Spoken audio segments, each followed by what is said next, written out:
Traditional product design, even the kind of convergence of digital and physical, and it's a pretty exciting time in design. So we're excited to be at the kind of the forefront of this kind of new age in design. One of the things that's kind of a little story on the minimal logo, which not many people know, maybe a few people in the audience, but I actually designed this logo one night before happy hour for a friend of mine who was leaving Nike. He was in an active life, sport culture business of Nike, a Swedish guy named Magnus, and he was going to leave Nike and start his own minimalist clothing line. So at his going away party, I slipped a piece of paper to him and was like, you know, here's your going away present. And he's like, oh, thanks. And then he took a Winnebago trip across the country with his wife, came back and took a job with Converse. And I was like, wait a second. I was like, I just waited, I was like, I'm going to take that back and use it sometime in the future. So when we started, you know, a few years later, when I started Minimal, or Scott Wilson Design, I couldn't stand writing my proposals in third person, so I decided we had to brand ourselves and I wouldn't have to be at every meeting, and ended up landing back on Minimal and using that logo, which kind of fit what we do here. Unfortunately, the first time I handed out a business card was to one of the big godfathers of design in our industry. One of the big firms had a design there, and I handed him the card, and he was like, you should stick to product design. When he saw the logo, I was like, oh, crushing. Sorry.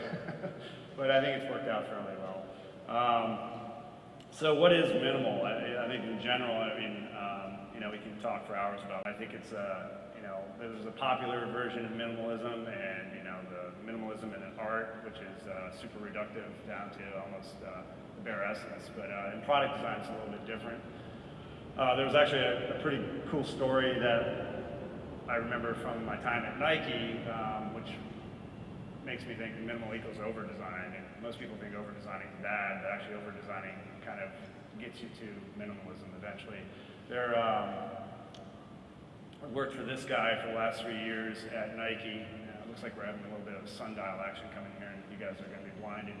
Probably the video's going to be blown out here in a second. But Mark Parker is the CEO of Nike, and worked for an incubator at Nike called Explore. And right when one of the things we were incubating then was the whole like wearable technology, and one of the early partners was Apple. And when this guy came to visit one day, Mark was showing him around Nike, and heard, you know, I wasn't there, but, you know, heard through the grapevine that, you know, Mark kept apologizing for the sneakers at Nike. This one's over-designed, that one's over-designed, this has too much stuff on it, over-designed. And actually, Steve's comment to Mark was, no, they're under-designed. Because under-designed is when you get lazy, you just slap a bunch of stuff on, you're not confident enough, it needs more features, it needs more layers, and essentially, in Steve's mind, the shoes were under-designed, because really it's about going the extra mile and sweating all the details to reduce it down to what it only needs to be. Which is interesting, because years later, after, you know, as I left Nike, there was new technology, new platforms that were kind of being evolved, like welding and laser cutting, and even three-dimensional knitting. So when you look at this, you know, the fly knit, I think this is a great, you know, I don't know how much he was influenced by, and Nike was influenced by Steve's comments, but some of the stuff was already in progress. But when you think about the only using what you need when knitting an upper for a shoe, and there's no offcuts or waste, it's a pretty interesting story applying minimalism to footwear design. And the shoes are much more, I don't know, less vulgar now, and way more appealing. And beautiful ad campaigns too, and, you know, just this, one of my favorite, I don't know if anybody ever saw the exhibit here where the shoe, the upper was in the middle of the exhibit and all the strings were going out to the corners of the exhibit. Beautiful exhibit, if you ever noticed that. So it really is about minimizing excess, but it's also about like being, about being confident. So I think a lot of companies lack the confidence to be take the minimalist approach because it's really about features and checking boxes on a marketing spec. So it really takes a lot of confidence and being obsessive about the details, because when you are simple and clean and minimalist, you have to get all the details right, because if not, they scream if it's wrong. And you also need to be balanced and thoughtful. You got to think about all the different stakeholders in the process, from the manufacturing all the way to the consumer, and then eventually, essentially be essential. So we started 2007. One person in a coffee shop over in Bucktown, a place called Filter. Eventually got taken over by Bank of America on the 6 corners there. And then we found a space 2 blocks away and had a little 2,000 square foot space, grew to about 30 people between 2 companies, and then landed over here after going through about 5 different spaces. Many of you were in the front lobby this morning. The idea was always to have like this be a gathering place and eventually like a collaborative cafe where other creatives in the area could stop by and hang out. We're not quite there yet. That may be phase 2, but it's a start. And the rest of the studio, which maybe you didn't see, is in the middle building. It's just a bunch of bench seating, open environment with rooms around the side for project rooms. I had an office there and I moved out of there about a month ago just because I couldn't stand it. I had to be back in the trenches with the team. And we have a little employee lounge with foosball and ping pong that we also use for different events and galleries. We had a Kickstarter All-Stars gallery where we, last August, where we curated about 30 projects off of Kickstarter that had actually raised their money and shipped. And it was about I think it was about a total of $26 million worth of raised funds in the room that day, which is pretty amazing, considering most of those things wouldn't have seen the light of day without crowdfunding. This is what the space looks like with a little bit of lighting and curtains and gels. That was, I think, our IDSA party last year. This space is still TBD. Right now it's a parking garage for employees, but we want to turn it into more of an incubator eventually. This is the kind of cross-section of brands and industries that we work for. And the model we have here really kind of evolved from my time in consultancies. I was 4 consultancies, 3 consultancies, 4 corporations, and going on 7 startups now. But it's interesting, I wanted to have a hybrid, the best of all worlds, where you have the consultancy working for the hopefully choice kind of clients, joint ventures, which are like kind of partnerships with everybody from like a Steelcase Coalesce down to like startups that walk in the door that don't know what to do. They have an idea or some IP and they don't know where to go.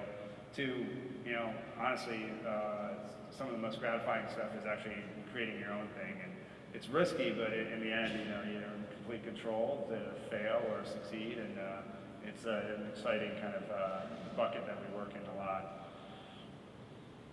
So because we kind of combine all that, you actually touch so many points of the design process and the product process that you actually go from start, early product planning and research, all the way to manufacturing.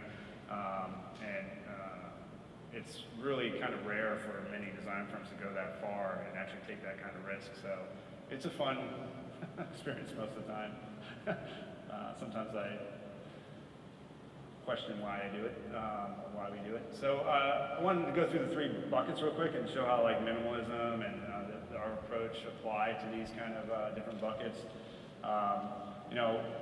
Sometimes for some of our clients, it's about minimizing barriers. And I think the Microsoft Connecting was an interesting paradigm shift in gaming, where you had this kind of somewhat hard, kind of high barrier to entry for gaming, where you have these really complex controllers to be able to enjoy gaming. So eliminating the controller and allowing more people to get into the game also broke down barriers to get into the game, but also broke down barriers within the family. So gaming was relegated to the bedroom or the basement. Now it's like up in the living room and kind of allowing family members to engage and be closer.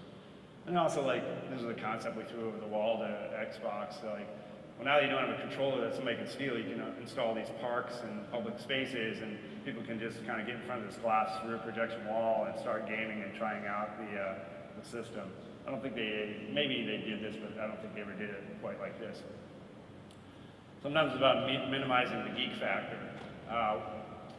We were approached by Jay Allard, who founded Xbox and Alchemy Labs at Microsoft, and he wanted to kind of see what our take on a tablet would be when he got his Kindle, and this is pre-iPad, so we were thinking, like, why don't we make this thing and try to eliminate the UI and try to make it much more natural, humanize the technology, so we made it much more akin to a book, like a Moleskine. That was a two-panel digital productivity and creativity tool versus at the time, I think the iPad came out several months after this. It was more about consumption and gaming.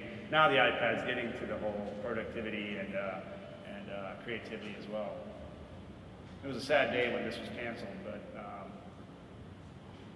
definitely influenced. The team on this project went on to create Paper by 53, and we've got an app that we've been developing ever since this as well. Minimizing complexity.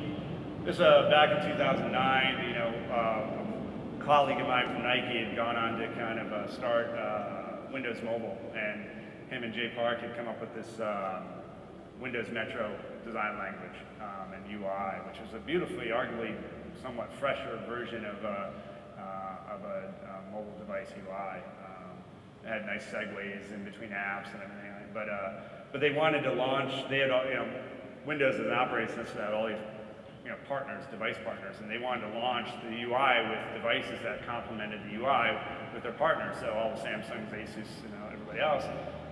We did a bunch of reference designs to kind of give to all these partners, and this one was actually shown at, this language was shown at 3GSM, and actually they had already just about released for tooling, but then it was canceled because it was too sharp. So at the time, the iPhone 3GS was very soft, and everybody was copying soft. So again, everybody lacked the confidence to go their own way, so this was canceled, and then a few months later, the iPhone 4 came out, which was a complete left turn and went completely crisp. So one of the partners, actually an ex-boss of mine from Nike, Ed Boyd, had gone on to be head of design at Dell, so we did this for him, which was the first curved glass phone on the market back then. It was the Dell Venue Pro, and it was still soft, but it was very clean and close to the phone market. They'd never done a phone. They actually had the restraint, or maybe they were just too naive to actually go down, and they went down the simple route, and it was received very well.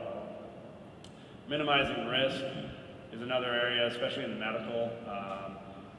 This before and after shot for Sonosite. This is urgent, time critical ultrasound used in the ER and out in the field. But when you talk about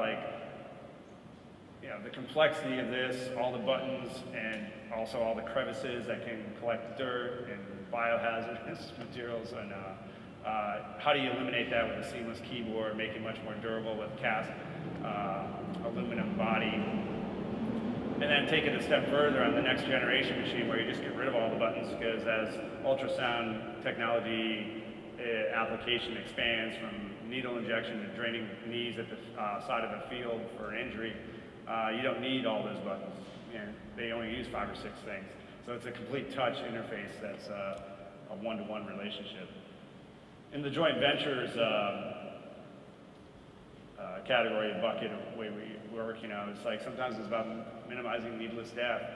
This is a growing problem where 30 to 70% of the surfaces are left uncleaned in hospitals, and hospital-acquired infections are killing more than the leading 2 cancers right now in the U.S. And a lot of people don't know about it. It's kind of not really publicized that much, but it's a growing concern with MRSA and C. diff. So we worked on with a local entrepreneur to create a UV sterilization system that rolls into the room. You go outside with your tablet, you set the time cycle, it laser range finds all the surfaces, how far it is from the surfaces, and slows down when it's further and speeds up where it's closer, so it bombards the surfaces with UVC light, kills all the bugs at a cellular level. State of the art is really bleach right now, and if they use anything at all. Another problem. It's probably even higher now. I think the recent stat is 1.1 million heart attacks a year in the U.S. 600,000 of those people died. 66% had no prior history or indication of heart disease. An entrepreneur who lost her husband at 41 from a sudden heart attack, who was in perfect shape, came in with a stethoscope and an algorithm, and we created this device and the whole user experience that got her into FDA trials. But essentially, it's a fast, non-invasive, radiation-free test to identify any kind of blockage in your arteries. In about 20 seconds in 4 different spots, 3 times through, it can tell you whether you have a 20%, 80% blockage in your arteries. And she's saved lives already, including one of her first investors. Minimizing stress, with Coalesce, we tried to, try to look at the conference room and change the topology by lowering the table and lowering the chair and making it much more conversational and casual. So it's much more about lean back, deep conversation than it is about leaning in and stress of a lot of these corporate meetings, especially when the meetings are like global teams coming in and meeting for hours, multiple days. Tablets that come to you so you can lean back. None of the task chair adjustments. Also, eliminating all the adjustments in the chair that are unnecessary for a conference room, and spending that money on the timeless kind of elements of the aluminum castings. I actually use 3D knit as well, so a lot of the body of the, there's not as many, just like the shoe, there's not as many offcuts in the upholstery of that chair. It's all 3D knit around a tubular frame. So in the brand incubation zone, I've done 3 startups, product startups. The first 2 kind of about, one of the elements was about minimizing waste. When we had our first daughter, Isabel, 10 years ago, the baby furniture market was just a bunch of temporary, terrible crap that was like landfill after the baby was done with it. So how do we create stuff that has a sustainable design, made locally and like transforms and kind of grows with the baby or grows with the family. So, a bassinet that is used for 5 months, the top comes off, you put a tabletop on it, becomes a great play table, and the top becomes a pillow and toy bed. The rocking chair is great, and it's more of a rocking lounge, so you can lean back, because if you're not doing the head snaps for whoever has a baby here, they kind of know as you fall asleep with the baby. It's got a cupped headrest. It's more of a lounge. Supportive arms for supporting the baby too. And then a juvenile bed that transforms into, or a crib that transforms into a juvenile bed as well. And there's a hand-me-down. A lot of times, Apple's one of those products where you can hand it down, right? There's not a lot of products that you get handed down, and we've had some of these products handed down from employee to other employee, family, friends. Uncommon was a customization brand, kind of inspired by my time at Nike, where I'm kind of trying to figure out how much pink leather, blue leather, green leather the consumer is going to, you never know what people are going to configure the shoes. So it becomes production planning nightmare. So, what happens if you bring white cases in and you only make what is necessary and everything's made on demand? So this was a bunch of white cases, and we curated all these artists, and you could also upload your photographs and make whatever you get. So you had one-off mass customization. So you weren't making anything. You didn't have excess inventory that had to be disposed of and destroyed. And then the third startup coming off of Uncommon was Lunatic, which was interesting. I didn't know what to expect because Kickstarter was, I promised my wife no more startups for 6 months. And then I was like, as a dinner, I signed a little drink napkin. I was like, no more startups for 6 months, Scott, love. And then I was like, but I have this watch I need. And she was like, what is it? And I was like, showed her. It's like, look, it turns the nano into a watch. She's like, oh, that's stupid. And I was like, well, I'm going to put it on this thing called Kickstarter. And she's like, what's that? And I pull it up, and she's like, oh, that's a bunch of artists raising, 2,000, 5,000, sure, whatever. That makes you happy after the last startup. I'm like, okay, cool. So I put it on Kickstarter. You saw, you heard the story, and it kind of changed the game.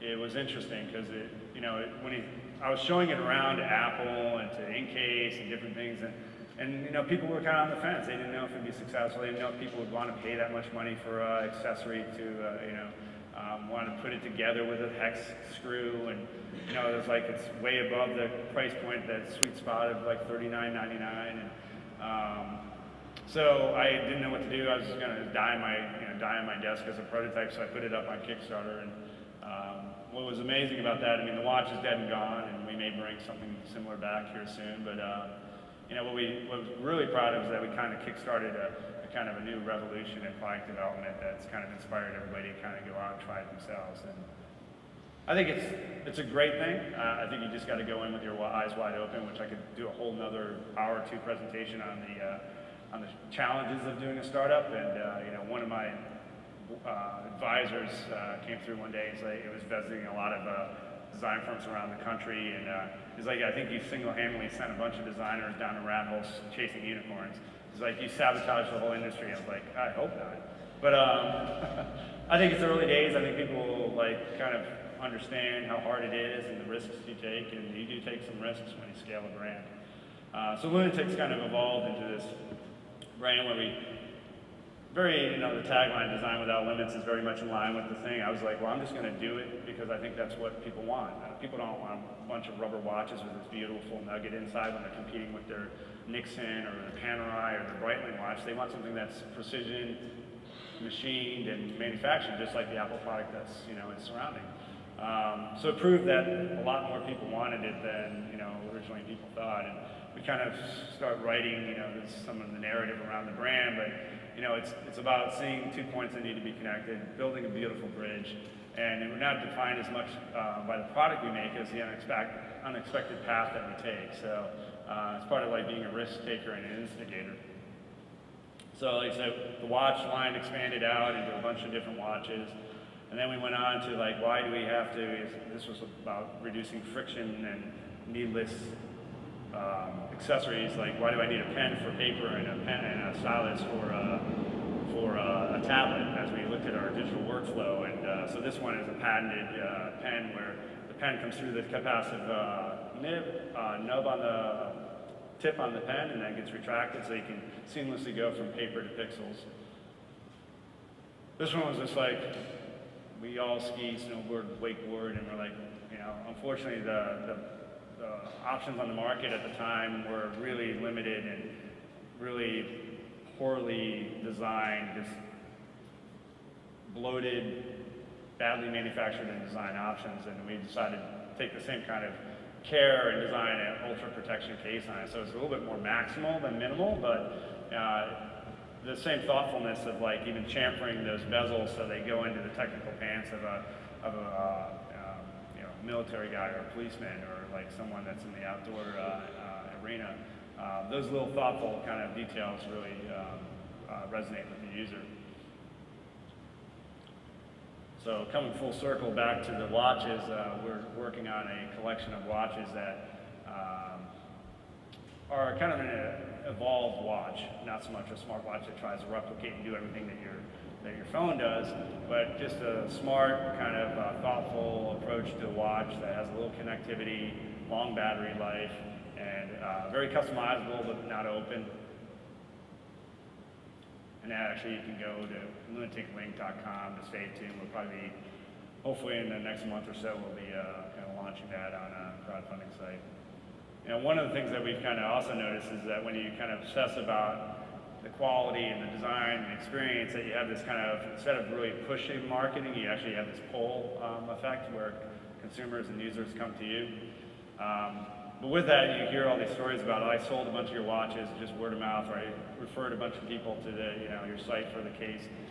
So we actually figured out how do we minimize friction and lost sales. So you can essentially send them, show them the product they like, and send them an email, and they get like a 20% discount on your website, and you get a 20% cash commission.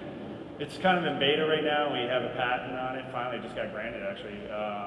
But last year it generated about $250,000 in sales, and we issued about $29,000 in commissions, which is pretty cool. And there's a couple of all-stars that, like this guy Clinton, who's a military guy, and I think we issue him a check for $700 to $1,000 a month, so he just kind of rocks it. You need to like about 25 Clintons, and then everybody else is onesie, twosie, gravy, and it could be a pretty amazing platform. So we're actually working on a white label platform right now that allow, whether it's Kickstarter or All-Stars, that all have the same challenge of getting to retail, which retail is a real challenge, but they have great products. they have a good installed base from the crowdfunding, but they still can't get the product distributed. So, and it shows some statistics and analytics as well as your turf where you made the sale. So it can kind of get kind of interesting. And I think lastly is this kind of idea of minimizing gap. You know, one of the things that we all do, every industry from software development to product development, is we all brainstorm, we all use sticky notes, but there's this gap between physical and digital because you have to, the downstream use of these sticky notes is kind of a pain because it's always at the end of the brainstorm, who's going to transcribe all this stuff? So that was kind of like an aha moment.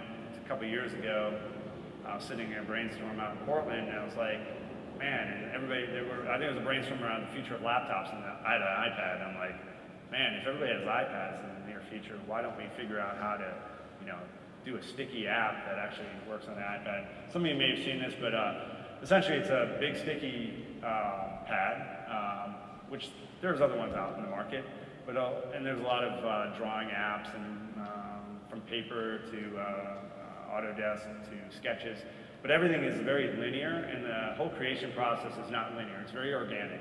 So how do you zoom out and start applying context and groupings? And you can go online and see the video because I know we don't have a lot of time, but essentially, whether it's one iPad, whether it's multiple iPads in one room or multiple iPads in one room and people remotely, we're doing stuff and working with Apple on the development of this now where you're actually leveraging some stuff that nobody's doing in the iPad zone where, you know, you can have a screen where multiple people are manipulating things around, people are adding content to it, and then the downstream export is like you export it to a PDF or a PowerPoint, and these things could live in, you know, live on as well, and you know everything's tagged, and in the future, a year from now, you know, if you have to go up and dig up all the post-it notes that you did a year ago on hydration or UV sterilization, it's kind of hard.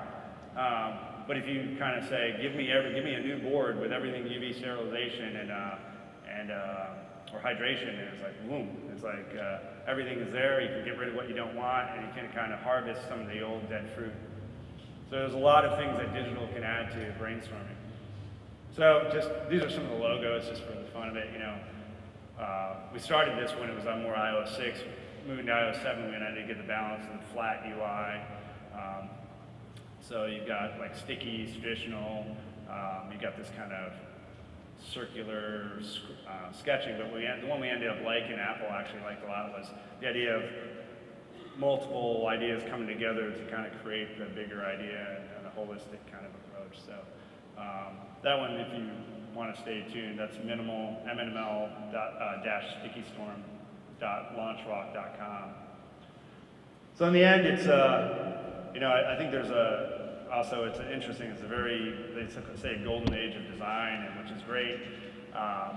You know, it's a very true statement. I mean, a lot of times it costs way more in the long run, whether it's like getting to market or the mistakes that add up. It's kind of hard to quantify, but in the end, you know, hire a professional. It's very much worth it. So because that in the end maximizes your value out of the gate. And we like to think that whether we're working for clients or partners and startups or doing our own thing, that we kind of maximize the trajectory out of the gate, which today, you know, things are being acquired sooner and sooner in the life cycle. So the better you look coming out of the gate, you know, better not push off design until the end. That's basically it. We do have one project that Gina mentioned coming up, launch party for the Oregon Manifest bike, urban utility bike design project. That'll be here on July 25th, and that's about it.